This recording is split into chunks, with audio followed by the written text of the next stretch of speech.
it makes a couple things. It makes fun of Eisenberg's character for being too feminine at the beginning, and then it goes on to show how being too masculine is bad. So it's kind of a gender-oriented comedy. At first, he's too feminine, but then later on, he's like too masculine. Cool AC is my name, and movies are my game. Today's movie is The Art of Self-Defense, an excellent dark comedy starring Jesse Eisenberg as Casey, a meek, strange, somewhat unlikable accountant in the early 90s who is just muddling along when all of a sudden he is attacked by street toughs. He gets pretty badly injured and it rattles him. And somehow he finds a karate dojo and joins it. But if you're thinking this is a Karate Kid type thing, or even a Cobra Kai type thing, you're absolutely wrong. He does become stronger through learning karate, but at the cost of a lot of things. And the movie's funny because Alessandro Nivola as Sensei is a very interesting, enigmatic character, probably an example of what they call toxic masculinity. And he's very good. And for the first time, I really liked Imogen Poots as Anna, the only woman in the dojo that we see, who has a very complicated motivation and backstory. All right, what do you mean? It's hard to watch a comedy in an empty theater because nobody's laughing because the theater's empty.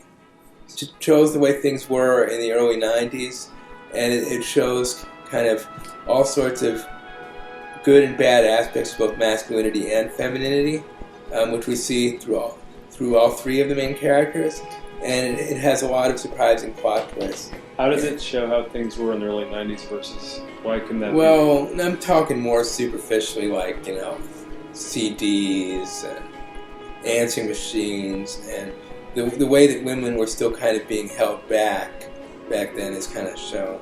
So that's why I said it kind of shows the way things are in the past, but I think the unspoken thing is, like, things seem to be different, but maybe they're really not so different now. And that's why it's a comedy.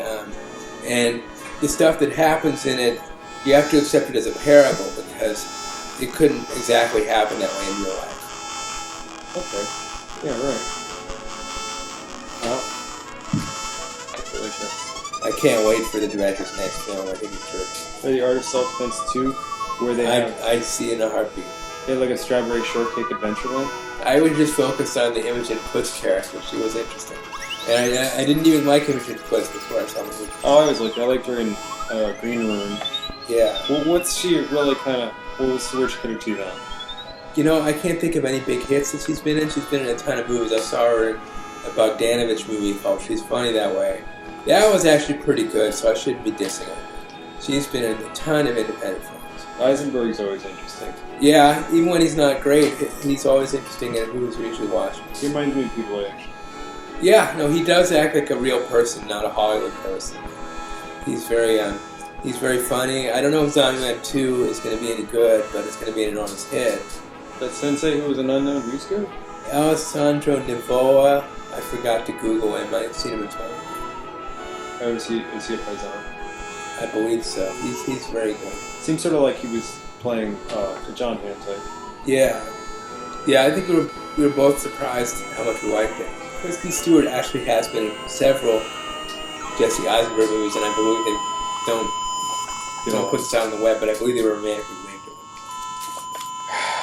Get the videos, or it's not even in existence, man. Like he did, they were in Adventureland together, and then they were in American Ultra, which was another dark, violent action comedy.